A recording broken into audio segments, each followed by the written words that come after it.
Good morning, children. Welcome to the online class of Social Science of class 9.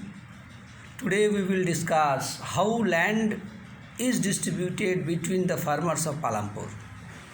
Now the picture you can see here, the picture itself shows that maximum lands that are suitable for cultivations have been converted into small plot of land, and very few plots are there that are large in size. Now if you go through the village Palampur, you will find that there are around 450 families living in Palampur. Out of the total families, 150 families are landless. They are having low land. That means basically they do the farming work on others' land, either by hiring or on wage basis. Next, 240 families you will find which are having their plot. The plot of land is very small, less than 2 hectares.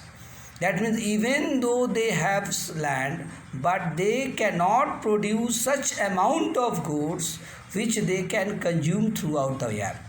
Now, in order to meet their requirement for the whole year, they have to depend on other activity. That means they have to supplement their income by other means. Now, 60 families you will find that are of medium and large size, which have more plot of land. But basically, they never do the farming. They basically lease out their land or give to small farmers to farming, and they pay small wages and take maximum benefit. So this pie chart which I am showing, this basically shows that the 100% cultivated land that are available in Palampur, only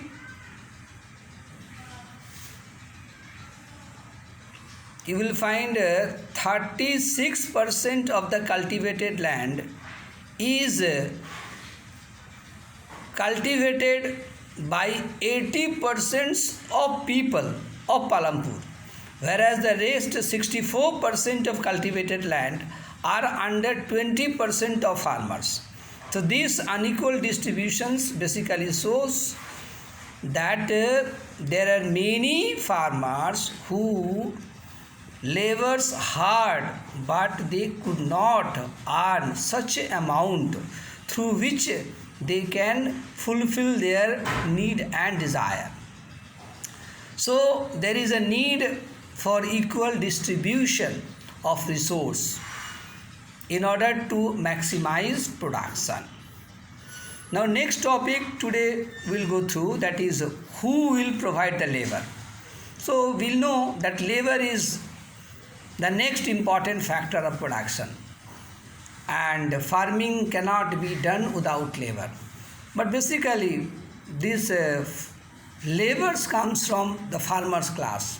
The farmers are already large in number, and maximum are there who do not have their own land. So labor is not a problem. They are easily getting laborers for the farming work. Most of the farmers either works on wage basis on others' land. Okay. They are paid wages by the farmers for whom they work. Wages may be cash or even in kind. Sometimes they are also gets meal. But this wage is not fixed. It varies from region to region, crop after crop to crop, or from one farm activity to another farm activity. Activity means in the sense wages for sowing the land, wages for harvesting the crop, wages for other threshing, all have different type of wages. Even the wages that is paid is not fixed. It is based on particular work. Work in the sense I want to say that if farmers are working continuously throughout the year for a particular person, maybe they are getting different wage. But as per the rule set up by the government, which is called minimum wage. The minimum wage for a farm laborer set up by the government is rupees 60 per day. But you can see here in Palampur, a farmer named Dala gets only 35 to 40 rupees. But he do not have right to protest because the number of farmers or laborers working in Palampur are huge. If he protests, he may not get a job. So, there is variation in wage. Now the topic is the capital needed for farming. Where from the capital the farmers get for the farming work.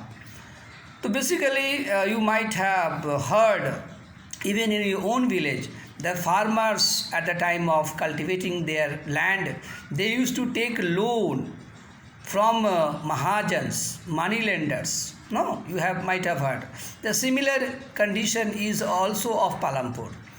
Most farmers have to borrow money to arrange their capital. They borrow from large farmers or from village money lender or traders who supply various inputs for cultivation, and the rate of interest is very high.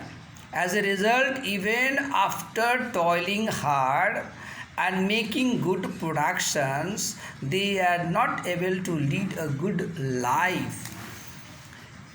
In contrast to the small farmers, the medium and large farmers have their own saving from farming. Yes, they are producing huge quantity, and even they are keeping for consumptions, and the production that is surplus they are selling in the market, and they are getting cash, and that cash they are either saving or investing in other business to enhance their income. So among the three factors of productions, we found that labor is the most abundant factor of productions. Abundant means laborers are available in large quantity. There are many people who are willing to work as farm laborers in the village, whereas the opportunities of work is limited. They belong to either landless families